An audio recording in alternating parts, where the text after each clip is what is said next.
In poker, every player that is to the left of an opponent has a positional advantage. That means that player gets to act after the player to the right.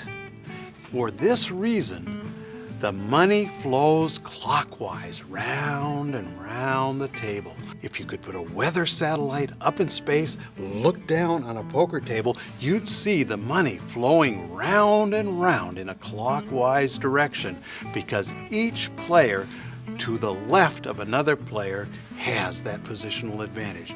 Position is so important in poker. Position is very important in poker because the action goes clockwise around the table, and you usually get to act after players to your right. You get to see what they do before making your decision, and that's a big advantage. Positional advantage is so important that most of the profit you'll earn in your lifetime will come from your right, and opponents sitting after you have a positional advantage.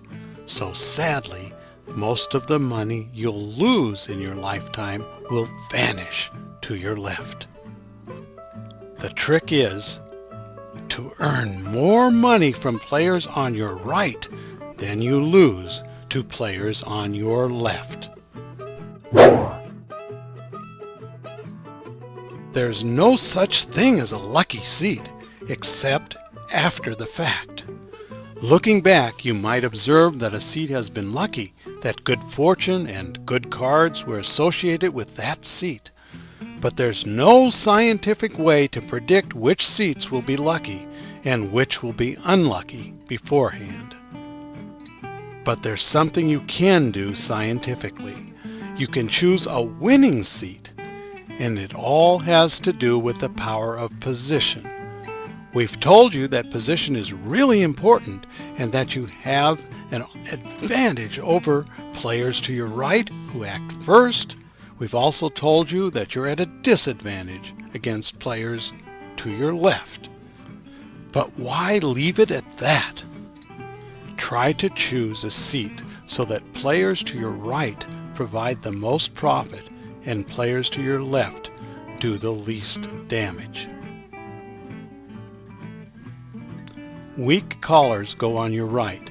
They play hands that are unprofitable, and you can trap them if they enter the pot first. If you let them sit to your left, that's bad, because you'll often raise before they act, shutting them and the profit they supply out of the pot. Another type of player you'd prefer on your right are aggressive players who know what they're doing. Then you'll be able to see what they do before you commit to the pot. If you let them sit to your left, they'll maximize their positional advantage over you. Doyle says that in the biggest regular game he plays, where millions of dollars change hands in a single session, seat hopping is frowned on or forbidden. But that's one game and not a very good rule in my opinion. You're very unlikely to encounter such a restriction in your games. Players change seats all the time, especially when they feel unlucky.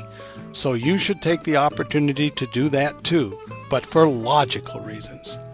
Also, you can often select the best seat when you're entering a game, or you can choose a game where you'll be in a favorable position to begin with. You'll have to weigh the factors in finding the best seat. Sometimes there is no ideal seat, but you need to keep the factors we're discussing in mind.